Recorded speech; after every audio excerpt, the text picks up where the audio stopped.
बिस्मिल्लाहिर्रहमानिर्रहीम। अस्सलाम वालेकुम वरहमतुल्लाहि वबरकातुहू। अज दी वक्री गाल दे नाल मुमताज़ तारिक तुहाडी खिदमत च हाज़िर हां।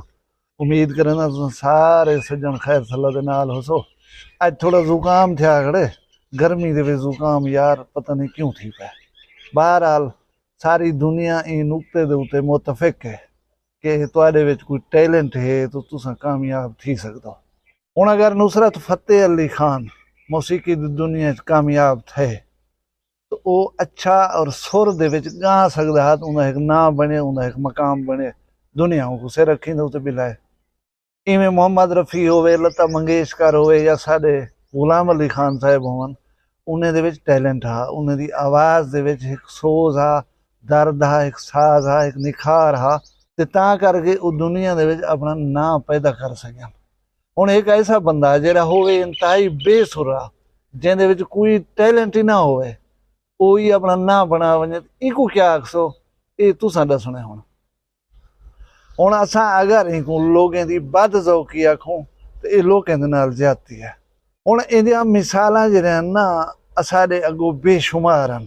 टिकटाक दे उत्ते वञो पए, ई वेले टिकटाक दी दुनिया दा जिहड़ा टॉप स्टार है वो है मिस्टर पतलू। मिस्टर पतलू दे कामयाब थीवण दा तुहानू राज दा पता होवे शायद, मैं तुहानू दस छुड़ना। ये बंदा बिल्कुल अनूठे छाप है, पूरा अनपढ़ है। एक दिमार कहीं अंग्रेज प्रेमित दे नाल लाइव कॉल दे उत्ते बैठा, उथा वो अंग्रेजी वाले दी ये अंग्रेजी अलावण दी कोशिश करना पिया। इंदी उहा भन्नी त्रुटी अंग्रेजी जरी है ना, गुलाबी अंग्रेजी, उनको रिकॉर्ड कर गिते और उन्हें टिकटॉक दे उत्ते इंदी वीडियो ला दी है। बस मिस्टर पतलू वायरल थे आ गए। इवें टिकटॉक दे उत्ते बहुत सारे लोग हैं पे जेरे अपनी कम इल्मी की वजह स्टार बन गए। कोई ना कोई ऐसा लोड़ मारे ने जेरा मतलब इखलाकियात दे जुमरे दे विच ना आंदा हो, स्टार बन गए। हुण अगले जड़े एक वीडियो ले दे पैसे वो बंदा बहुत सारा अगू दे उत्ते टिकटॉक निकल गए। वो जरा रोज़ियां दे उत्ते वीडियो बनाई पिया कि मैं जिंदगी दे विच रोज़ा कदे नहीं रखा।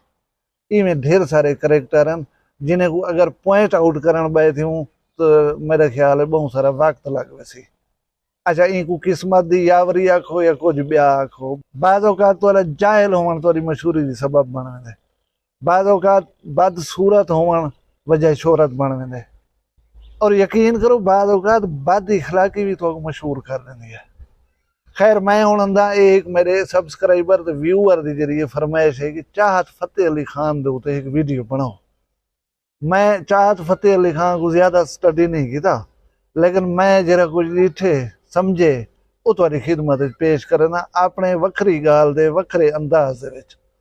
ये तोहफा जरा है ना तुहानू उं वेले दुनिया दे उत्ते अल्लाह तबारक तआला ने भेजे जेरे वेले पाकिस्तान दे उत्ते जंग मुसलत है, यानी 1965 दे विच ये तशरीफ घेन ते आए हैं दुनिया दे विच। इन्हें इब्तदाई तालीम तो लाहौर विच हासिल की है। उहदे बाद ये गए तालीम मजीद हासिल करने दे वास्ते बरतानिया दे विच लंदन स्कूल ऑफ इकनॉमिक्स दे विच इन्हें मजीद तालीम हासिल की है। अच्छा, बी मजे की गाल है जनाब हो रही क्रिकेटर भी हैं। 83-84 दे विच जिहड़ी कायदे आज़म क्रिकेट ट्राफी थी है उहदे विच लाहौर क्रिकेट टीम दे मैंबर की हैसियत दे नाल क्रिकेट मैच खेडिया। अच्छा, मजे की गाल है कि इन टूरनामेंट दे विच जनाब हो रही 3 इनिंग्स खेडियन जिहदे विच सिर्फ 16 रन बना सकन, यानी एक क्रिकेटर भी अच्छे कहना हैं। अच्छा, हुण सितम ज़रीफी एक 6.5 क्यारे दे विच पानी लगा वदा है। असां जेरी रन को भरने आसे हुंदे नाल जिंदगी गुजार दी से। ई मुसीबत जां 3 बीवियां वे और मैं पढ़दा पिया मी चौथी बीवी हुण गुलें दा वदा है। और ए खान होरी लंदन दे विच रहंदे हैं। त्रीजी साल है जरी उहदे नाल झेड़ा कीता ने उ पुलिस को छड्ड के दे 2 जाड़े साईं होरी ढके बिठ रह गन। 2 जाड़े ढकी जाने दे बाद कई तरह में रस्सा तोड़वाए ने और ये पाकिस्तान है हुण ये उडे मुंह नहीं करंदे। हुण इत्थां ही जरा ट्राई करन दे कि मैं चौथी साल लप होवे। दसो भला असां इहदी खुशकिस्मती दे उत्ते रश करूं या अपनी बेइज्जती दे उत्ते अफसोस करूं। अच्छा, मैं जिवें तुहानू दस्सिया है कि एक आफत जिहड़ी साडे उत्ते जंग दे दौरान आई है, वो करोना दे दौरान मशहूर थी रही साडे उत्ते बला नाज़िल थी गया। करोना दा जिहड़े वेले लॉकडाउन आए लंदन बैठे हैं, बाहर निकलन कोई ना देना, कम कार हा कोई करना। इनको कोई ख्याल जो है ही अपनी बेसुरी आवाज़ दे विच एक म्यूजिक दी वीडियो बना कर सोशल मीडिया ते ला दी है। बस भला क्या हा चाहत फतेह अली थी गए। फेसबुक दे उत्ते ट्विटर दे उत्ते हर जा दे उत्ते इहदी बेसुरी गायकी जिहड़ी ओह डिस्कस थीवण पै गई है और ई मीडिया दी लाइमलाइट दे विच आ गए। पिछे जेरे वेले इनको महसूस थे कि मेरी ये चबली चल पई है, पिछे ही मुख्तलिफ गाने बनावन शुरू कर दिता और मैं को पता गए नहीं कि इतना लखें दी तादाद दे विच व्यूज जो इनको मिलियन उन्हें वीडियोस दे उत्ते या शोहरत मिली है। ये लोगों का ज़ौक है, ये लोगों की नफरत है, ट्रोलिंग है या क्या चीज़ है, ये मैं को नहीं समझ आई। हुण इन्हें दा ताज़ा तरीन जिहड़ा गाना है वो है अख लड़ी बदो बदी। बदो बदी दे नां दे नाल गाना मशहूर है और तुसा हैरान थी सो 2,63,35,000 कने ज़ायद लोग ई गाने को देख चुके। हुण तुसा वंज करें आप यूट्यूब दे उत्ते देख गिना जांदा गाना हूँ गाने को कितनी चासे डिठा गए इतने लोगों की तरफों, तो क्यों डिठा गए, उनके विचों क्या हासिल किया गया। गोदा मैं थी सारा कुछ को अक्सा वे अल्लाह ताला दी बेनियाजी।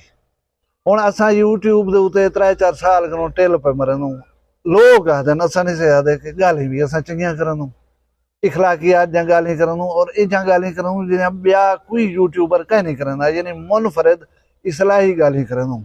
लेकिन साडा हाल तुहाडे सामने है। यकीन करो 10 सबसक्राइबर आए खड़े होंदन तो 3 वाला छोड़ी भी खड़े होंदन, ऊं वाले गोदा हाँ दे उत्ते चलदन आ रहे पिछे। हुण कहीं वाले ख्याल इहो आंदा है कि असां कोई चबलियां मारूं, चब्बल बनूं, मता मशहूर थी पऊं। लेकिन ये जरा दिमाग है ना, ये सेटिस्फाइड नहीं थींदा, ये मुतमैन नहीं थींदा, ये इजाजत नहीं देना कि ना ये नहीं करना। बहरहाल मैं ये नोट कीते अगर असां फिक्के नहीं वे थींदे, शर्मिंदा नहीं वे थींदे, अगर तुहाडे विच कहीं किस्म दी झिझक है नहीं, पिछे जरा है तुहाडे हन मौजां, अगर तुहाडे सॉफ्टवेयर दे विच शर्मिंदा थीवण वाली लज्जी थीवण वाली फाइल है तो पिछे तुसा ना ये रास्ता अपना सकदो ना तुसा थी सकदो मशहूर। पिछे जेरे हाल दे विच अल्लाह रखे हूं दे उत्ते खुश रह वञो। ये कूड़ कह नहीं, ये सच है कि जेरे बंदे को लेटनी दियो ना, गुड़बाजी दियो, बेइज्जत करो, बेहुरमत करो, उठी कराई वो वाला कपड़े शपड़े छंडे कराई तो वाल शाल सेट कर कराई वाला फिट थे आकड़ा हो ना, वो बंदा कामयाब थी सकता है। जेरे बंदे को पहुंचे कोई तकलीफ थोड़ी जी, वो दिल दे उत्ते उंदा घिन घिने असर, वो शायद इतनी जल्दी कामयाब नहीं थी सकता। हुण देखो के तला चास है कि तुसा एक पंगे दे विच कहीं मसले मामले दे विच 2-3 जाड़े थाने गुजारो, चट्टी भराओ, मिन्नत कर कहीं छुटाओ, छुट्टन दे बाद वाला दरबारे ते उहा चीज वाला मंगदे खड़े हो, पीछे गोदा मौज है। इजा अल्लाह ना बनावे ना सब बन दो। चाहत फतेह अली खां कोई उनकी कामयाबी मुबारक होवे, जे कोई ब्या ही तरीके दे नाल कामयाब थींदा पे, कामरान थींदा पे, उनको उनकी कामयाबी कामरानी मुबारक होवे। असां ना ही राह नाल वंज सकदूं, ना वेंदूं, ना कदे ख्वाब ॾिठे से। असां ज़हन जी सोचंदूं कि slow and steady wins the race, कुम्मी दी चाल है, बेशक चलदे पियूं। अल्लाह ताला खैर करे सी। वीडियो पसंद आई होवे को लाइक च करे सो, चैनल वखरी गाल ते पहली दफा आए बैठो तो सब्सक्राइब च करो। अपना ढेर सारा ख्याल रखा है, मैं को दुई याद रखा है, जींदे होसूं कल वला भी एक वखरी गाल नाल मिलसूं। फिलहाल मैं को दियो इजाजत, अल्लाह हाफिज। वखरिया गाली वखरा चैनल सराइकी वसीब ते सच्ची रंग तुहाडे अपने यूट्यूब चैनल वखरी गाल दे संग। वखरी गाल को यूट्यूब ते सब्सक्राइब करो ते नाल नोटिफिकेशन बिल ऑन करेंदे हुए आल करना ना भुलाए।